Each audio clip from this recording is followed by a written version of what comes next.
Na, na, na, na. Appena Gab è dentro Ok. l'inquadratura. Gab c'è? No, sei bellissimo. Salve a tutti, io sono Francesco Benjamin Ficus, il vostro Dungeon Master, e qui con me abbiamo tutto lo studio di Heartbeat Interactive che lascerò presentare. Io sono Matteo, sono il programmatore già dal primo Doom and Destiny. E io lavoro anch'io nella programmazione e sono arrivata in realtà negli ultimi anni, quindi da Doom and Destiny Wars, e quindi ho lavorato negli ultimi progetti.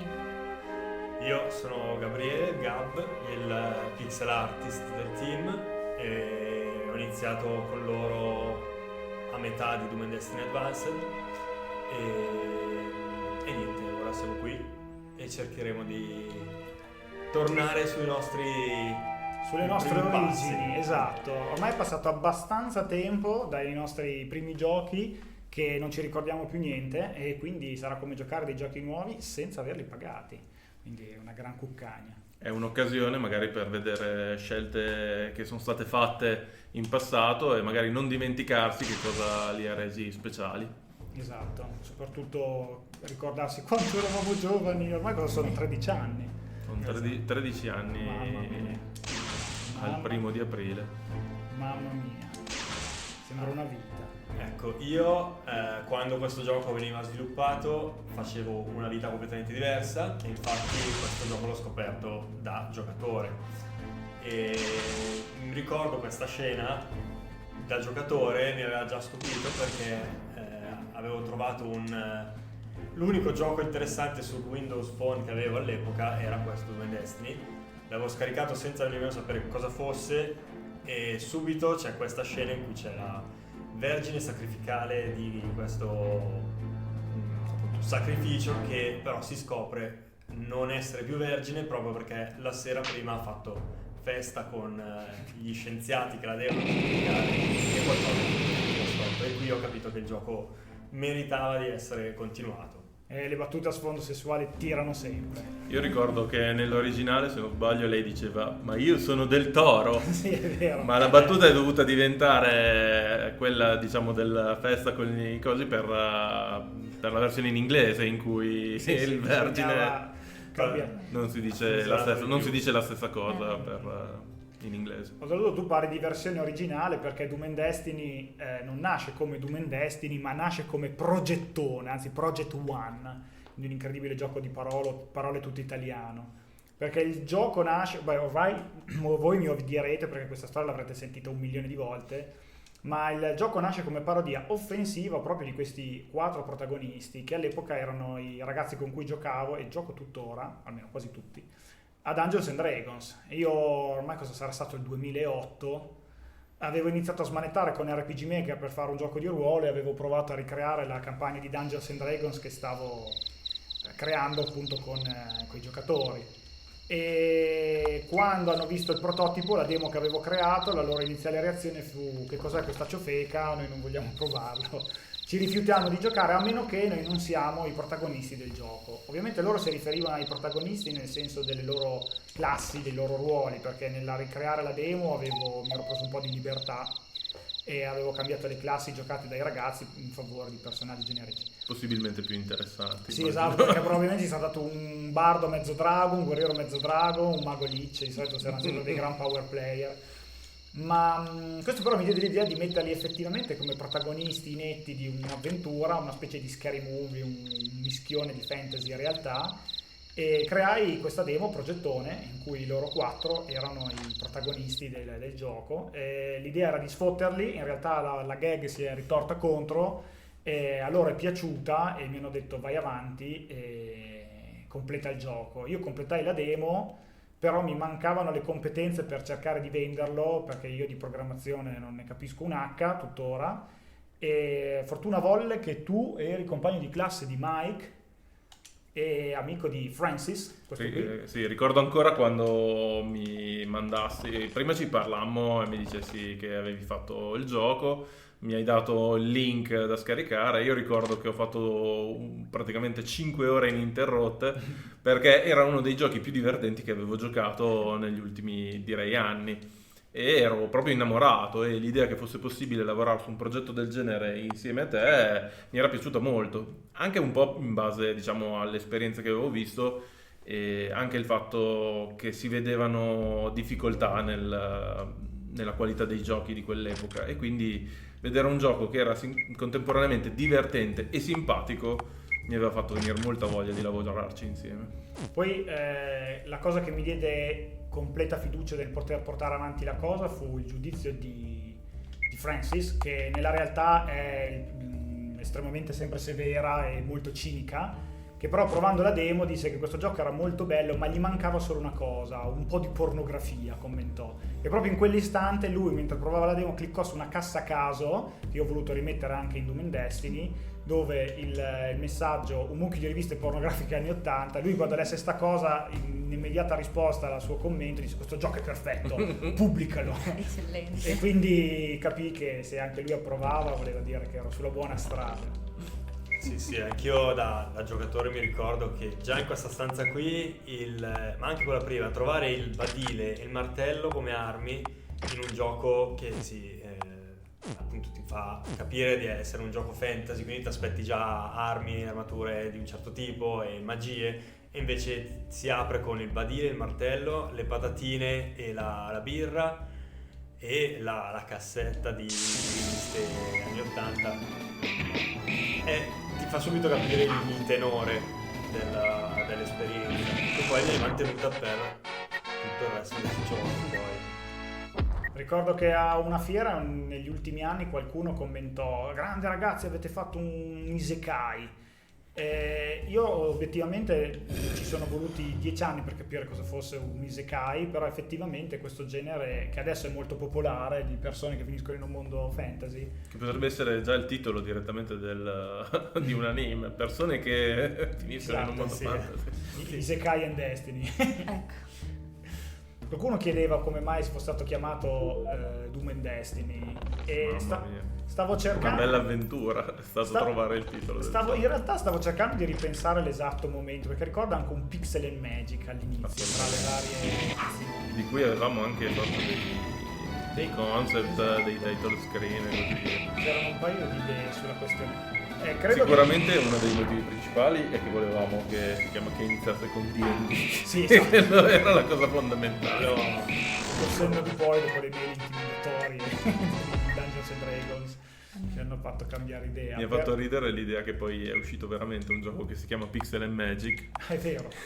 e tra l'altro il logo è proprio uguale a come l'avevamo pensato noi. Mamma mia, Oddio. come piccolo il mondo. È abbastanza inquietante strano. come cosa. Però credo che fosse uscito un po' anche per caso, perché all'epoca né Destiny, Doom sì c'era, però non c'erano ancora dei remake in corso. L'ultimo Doom era proprio Doom 3, quindi era in tempi non sospetti.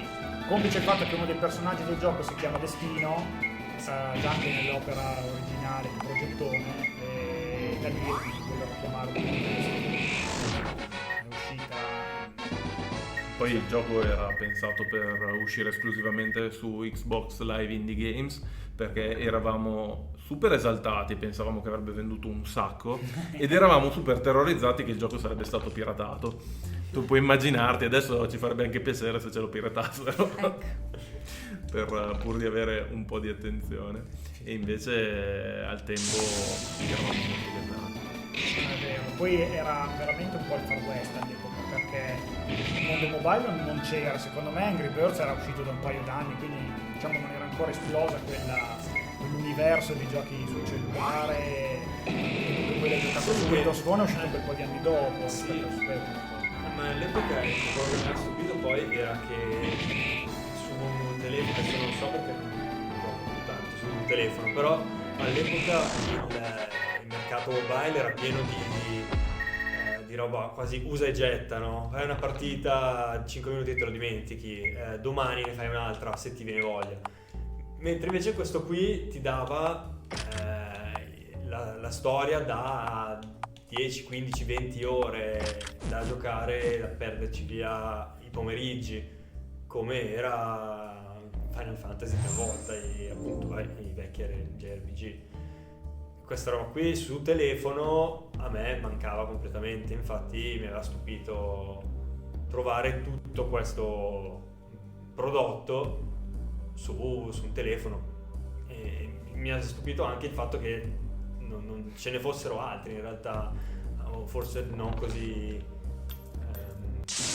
disponibili come era questo. Non mi ricordo se l'avevo pagato pochissimo perché in sconto addirittura gratuito. È possibile che tu l'abbia trovato gratuito perché per errore il gioco per cellulare uscì gratis. Sì, poi all'inizio aveva qualche problema, soprattutto sul cellulare più diffuso, e allora per creare massa critica l'avevamo fatto uscire gratis. Sì, volontariamente. Però magari appunto ha funzionato.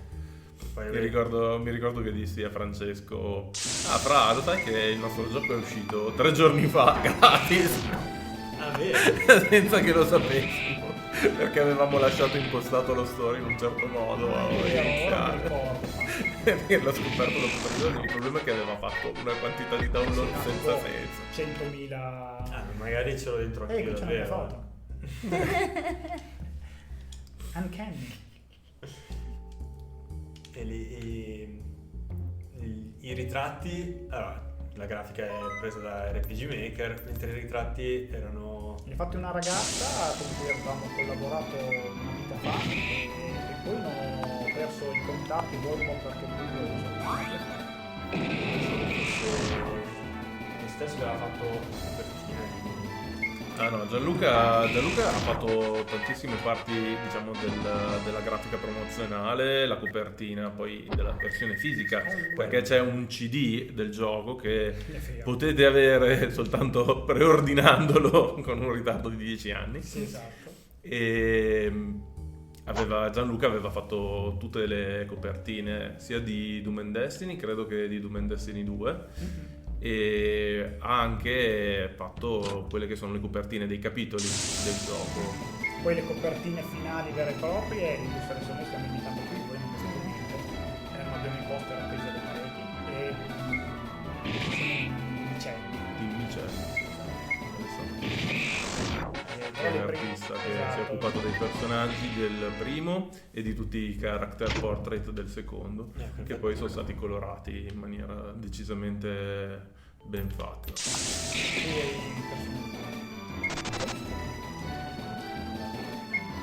Ci riproviamo. Ci riproviamo. Mi piace perché sono passati attraverso il Sì, mi muro. faceva sempre pensare che qualcosa, ma funzionava anche per quello. Questa cosa delle tombe, che io mi ricordo che quando l'ho scritta c'erano veramente delle frasi: meritava di morire, era un coglione, quindi veramente alto livello di scrittura. Ha riscosso un successo inaspettato. Perché non te l'aspetti in un videogioco? E poi era un altro mondo.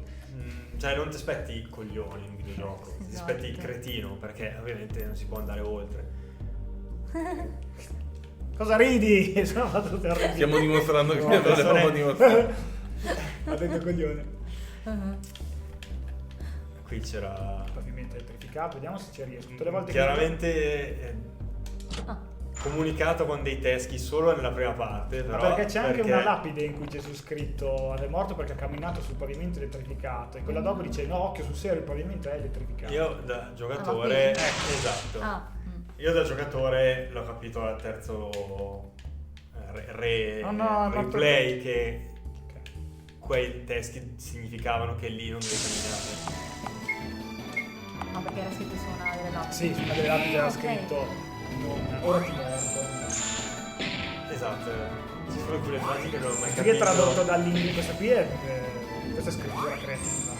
L'originale credo fosse tradotto da Welcome to Die, che era un riferimento a una frase detta da Magneto nel videogioco arcade degli X-Men, che aveva anche un po' di voice acting. All'inizio, nell'intro, arrivava Magneto e diceva: welcome to die, che era una traduzione tipo dal giapponese, certo, quelle cose incredibili, le ho prese, e quindi questo welcome to die. Ecco, perché sì, ce n'erano un paio che mentre lo giocavo non capivo se erano degli errori di traduzione, perché io giocandolo pensavo che questo fosse un gioco giapponese o comunque ne so americano, e che fosse stato tradotto in italiano da dei geni visionari che avevano ripreso tutte le parti in inglese e ci avessero messo delle citazioni italiane che solo degli italiani conoscevano. E invece, cioè, lungi da me il pensare che questo gioco fosse fatto da italiani da zero. Ad esempio Link che è vestito di verde, quindi è un leghista. Sì. Quelle cose mi ricordo che le raccontavo ai miei amici quando uscivo la sera. Sto giocando a questo gioco e c'è Link che è vestito di verde, quindi è un leghista. Perché è assurdo che i traduttori abbiano messo questa cosa. In realtà il gioco nasceva così. Era stato, poi avevamo fatto di tutto per tradurre le battute in inglese, perché il gioco nasceva come un gioco italiano. Nel remake, che è effettivamente Doom and Destiny, si era deciso di iniziare dal testo direttamente in inglese per forzarci a non scrivere delle cose che poi fossero impossibili da tradurre. Ovviamente poi abbiamo incontrato un po' l'opposto, nel senso che alcune battute inglesi erano difficili da ritradurre in italiano, però direi che ce la siamo cavata. Madonna Dugardo. Esatto, all'inizio veramente Eppure avendole scritte io non me le ricordo. Era l'illuminazione. Esatto. Qui c'è il punto leggendario in cui la prima edizione uscì con un bug per è cui vero. il gioco crashava dopo il primo combattimento con il boss. Esatto. E stampammo 200 DVD Mi ricordo. pagandoli, facendoli fare diciamo una stamperia di DVD ufficiale, tutti con un bug e non c'era un sistema di aggiornamento automatico. Abbiamo foto con tutto l'ufficio coperto di CD masterizzati e ristampati perché l'avevamo corretto il problema, ristampate tutte le copertine dei DVD in casa perché non avevamo più soldi. Sì, era tipo credo il 19 di ottobre del 2012, me lo ricordo come giorno perché Era la fuori. versione, il lancio della versione PC. Che non era su Steam perché bisognava fare prima il green light. È vero, ma in un altro tempo. Però quando tu racconti di doppiatura, io vi ricordo ancora quando abbiamo iniziato a lavorare sul gioco che eravamo su un tavolino dell'Ikea di 2x2, no neanche 1x1, su dei portatili e il gioco scritto in inglese era permesso grazie a un vocabolario di italiano-inglese che c'è ancora nell'angolo tutto sgarruppato e uscì con una struttura in inglese abbastanza agghiacciante perché era estremamente meccanica, che però chi giocò il gioco all'epoca interpretò come un chiarissimo riferimento alle cattive traduzioni dal giapponese all'inglese dei giochi del NES, quindi dei primi anni 80 e 90. A capolavoro sono riusciti, invece era totale ignoranza. Ricordo ancora che in molti punti c'era una traduzione sbagliata di expensive expansive e una delle traduzioni più famose del gioco, comunque ci aveva dato un voto altissimo, ci disse che it was a very expansive game, prendendo in giro la traduzione agghiacciata. Stiamo pensando alla stessa cosa. Mamma mia. Vediamo se. Guarda che latino di Qui c'erano i due mostri iniziali che erano Dungeon un dragone sotterraneo e il sotterraneo che era un ratto perché sotterraneo. Non l'avevo mai pensato perché avevo scelto un ratto perché Ci ho pensato io giocandolo però hai ragione, ecco. Io avevo scelto quello perché era simpatico. io ho sempre pensato che l'avessi fatto. Cioè, è la prima volta che l'ho visto ho detto che il dragon è un dragone e sotterraneo ci sono i ratti. No, ho pensato fosse un DM, era un ratto, ma ottimo, abbiamo scoperto delle cose. Infatti abbiamo ottenuto una corazza di Dungeon Scaglie, è stato divertente. Anche qui c'era una spada arrugginita che però se tu non avevi il capo squadra giusto, visto prima che ti diceva i pirati non usano le spade perché avevi Mike che aveva scelto di fare il pirata. Sì, all'inizio c'è questo enorme. E quindi la spada veniva messa nell'inventario o data? No, viene comunque messa nell'inventario, ti dà un indizio. Esatto, puoi scegliere il Di personaggio equipaggiarle giusto. in maniera che alcune armi e armature a un certo punto in poi, cioè da adesso in poi, sono specifiche di alcuni personaggi in base alle classi che un giocatore ha scelto. Ecco, mi ricordo quando giocavo, adesso rivedendolo, che c'è il coperchio di pentola, che io ero convinto che era un coperchio di pentola che c'è scritto, però guardando così pensavo fosse il piatto di una batteria di quelli che sono. È vero, sì. Ha detto vabbè, avranno usato delle grafiche che avevano lì e hanno messo la cosa che ci assomigliava di più. Poi non so, magari erano coperti. No, è opera mia, ti piace la pixelata? Per Per questo poi ti ok. abbiamo assunto che serviva qualcuno. Perché poi tutte queste robe qui erano grafiche modificate, ritoccate. Mi ricordo che c'era Giuda che era Sì, disegnato. era un goblin Era modificato. diverso, cioè si vedeva. Ma per che era esempio la una cosa corazza qui di diversa. Dungeon Scaglie è un panciotto a cui ho scoperto la funzione rumore di paint.net per dargli.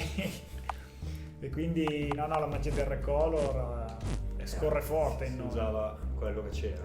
Sì, no, tutto. Qui c'è un effetto speciale incredibile che vedete soltanto in questo livello, che è il calore, ed è stato uno dei primi shader che sono stati fatti per il gioco e io mi divertivo a sperimentare con gli effetti speciali di Mi è CNA, sempre piaciuto un sacco questo calore. che però abbiamo dovuto togliere in tutte le altre piattaforme perché non era compatibile. Per molto tempo la versione PC è stata più lunga, che aveva il bloom e avevo questo effetto di calore perché erano praticamente impossibili da fare il porting. Altre espressioni marinaresche, preso da Alice nel Paese delle Meraviglie. Sì, poi c'era anche Vivo o Morto X che era la citazione a Piero Pelù. Sì. No, sì, Piero E Pelù. questa scena qui, che ovviamente Sì, se uno la vede non la collegherà mai, ma fu ispirata da Half-Life 2, quando con Morgan Freeman, il Gordon dottor Freeman. Morgan Freeman. Vieni teletrasportato in tutta una serie di location all'inizio del gioco, un po' per effetto wow, un po' anche per mostrarti vari ambienti e vari posti.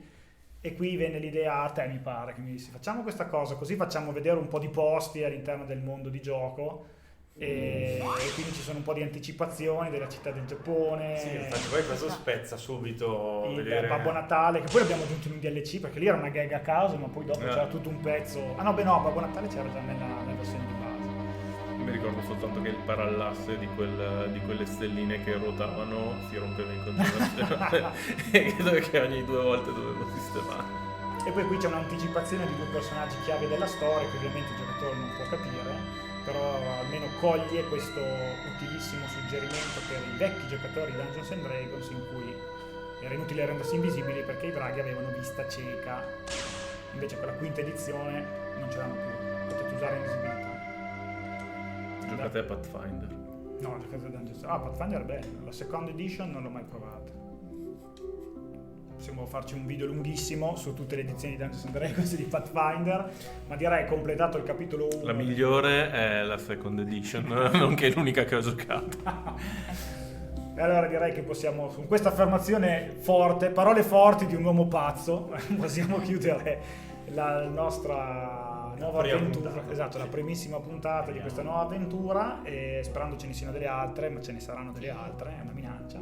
Quindi grazie per averci ascoltato e visto, e alla prossima puntata. Rimanete sintonizzati. e se avete domande Ah sì, giusto. scrivete commenti, la campanellina e quelle robe che dicono gli youtuber Esatto, soliti, nei primi che- 5 secondi interrompendo tutta la bellezza del video. Noi non lo facciamo, da noi non l'avete visto da noi. Ciao ragazzi. Ciao.